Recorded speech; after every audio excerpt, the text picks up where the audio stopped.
Olá, meu nome é Reinaldo, sou advogado. Estou aqui para falar um pouco a vocês a respeito da antropofagia. A antropofagia é crime no Brasil? Até que ponto ela pode vir a ser legal? Bem, como nós sabemos, a antropofagia é o ato de alimentar-se da carne humana. E para chegarmos à resposta, nós temos que ter em mente que o Brasil é um país democrático e de direito. O que isso significa?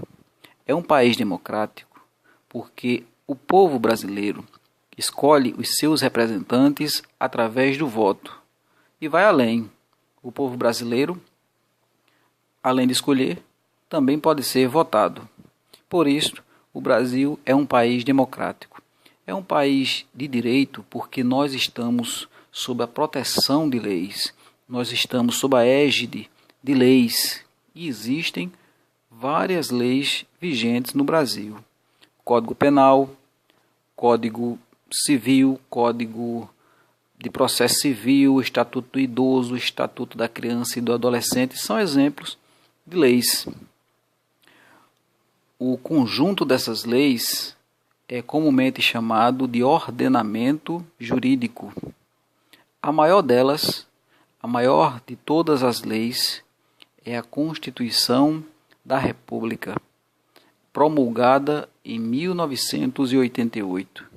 A Constituição da República é quem dita, é quem norteia, é quem orienta todas as outras leis.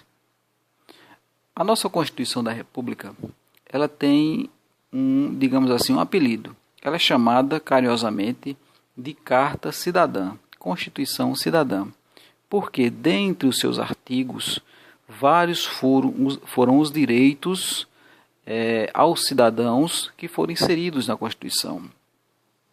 O artigo 5º é um artigo emblemático, é um artigo que traz vários desses direitos. Por exemplo, o direito de ir e vir. É um direito que nós utilizamos todos os dias e que nem percebemos. É um direito protegido pela Constituição. O direito de se expressar também é um direito protegido pela Constituição. Mas o direito que eu reputo mais importante, o direito à vida, é protegido pela Constituição. Portanto, qualquer uma outra lei que está abaixo da Constituição da República, qualquer uma outra lei que venha a, digamos assim, tratar sob pena de morte no Brasil, será considerada inconstitucional, porque a orientação da Carta Cidadã é a proteção à vida. Nesse sentido, o Código Penal brasileiro, que é uma lei, ele traz em seu artigo 121 justamente sobre esse fato. Ele diz que matar é crime. Um pensamento em consonância, um pensamento que vai ao encontro da Constituição da República, que protege a vida. Matar é crime. E aí, se nós parássemos a explicação nesse instante, poderíamos supor que a antropofagia é crime no Brasil, pois, para se concretizar a antropofagia, necessário é matar a pessoa. Ou, se de uma maneira mais branda, digamos assim, lesionar gravemente. E a lesão corporal no Brasil também é crime. Não é permitido, é um ato ilícito. O Código Penal é um código que traz as ilicitudes. Mas existe uma particularidade, uma questão interessante. No artigo 23 do Código Penal está elencado as chamadas excludentes de ilicitude.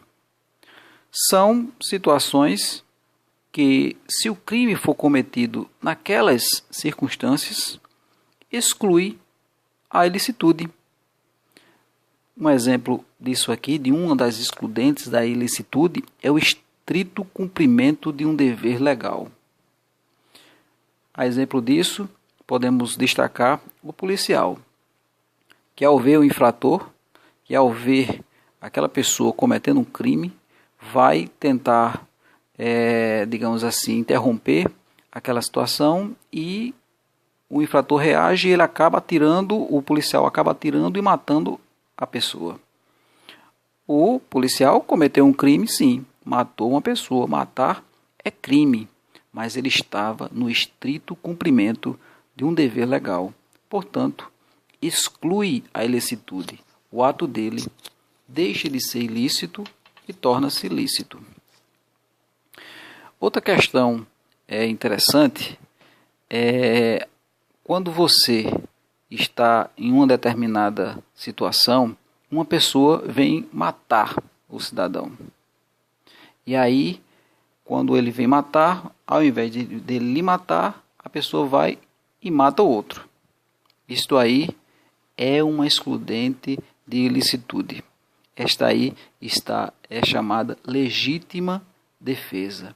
A legítima defesa exclui a ilicitude. Por isso, muitos criminosos, eles afirmam que atuaram em legítima defesa, porque se for considerado desta forma, o ato dele passará a ser considerado lícito, excludente de ilicitude. Mas a excludente de ilicitude, que no caso concreto, o caso que nós estamos analisando, que vai se encaixar nessa situação da antropofagia, é a excludente de ilicitude chamada estado de necessidade. O que seria o estado de necessidade? Um exemplo. A pessoa está em um barco e nesse barco está você e um outro amigo seu. Nenhum dos dois sabe nadar e só existe uma boia. O barco, claro, afunda e fica você e o seu amigo, ambos se debatendo por aquela boia. E aí você empurra o seu amigo, para não morrer os dois, você empurra seu amigo e fica com aquela boia. Nesta situação específica, existe o estado de necessidade. Você matou o outro para sobreviver. Ninguém é obrigado a praticar um ato heróico e dar a vida pelo outro. Não. Você matou para sobreviver. Portanto, estado de necessidade exclui a ilicitude. Paremos para atentar que, se por acaso tiver duas boias e a pessoa empurrar o outro para ficar com as duas boias, aí não. Aí é crime. É um homicídio. Nesse caso que eu acabei de citar, o exemplo, só existia uma boia e o cidadão segurou ela e deixou o outro morrer para ele sobreviver. Estado de necessidade. Trazendo mais para a realidade do nosso exemplo, digamos que duas pessoas estejam numa ilha, tá? E aí não existe alimento, o tempo vai passando e eles vão morrer de fome, os dois. E eles acabam brigando entre si, um para matar o outro, para se alimentar. É antropofagia isso aí, mas está, digamos assim, protegido pela excludente de ilicitude e estado de necessidade. Nesse sentido, a antropofagia não vai ser considerado crime, porque não tem ilicitude nesse ato. Você matou, você se alimentou para sobreviver. Convenhamos que é aqui no Brasil uma situação hipotética que raramente, dificilmente ocorrerá. Então, se alguém, porventura, lhe perguntar antropofagia é crime, a resposta mais correta a se afirmar, sim, a antropofagia no Brasil é crime, não é permitido. É um ato ilícito, salvo naquela situação que eu acabei de falar, salvo em estado de necessidade. Tá bom? Eu espero ter conseguido dirimir esta dúvida e conseguido contribuir com o engrandecimento cultural de vocês. Um abraço e até a próxima.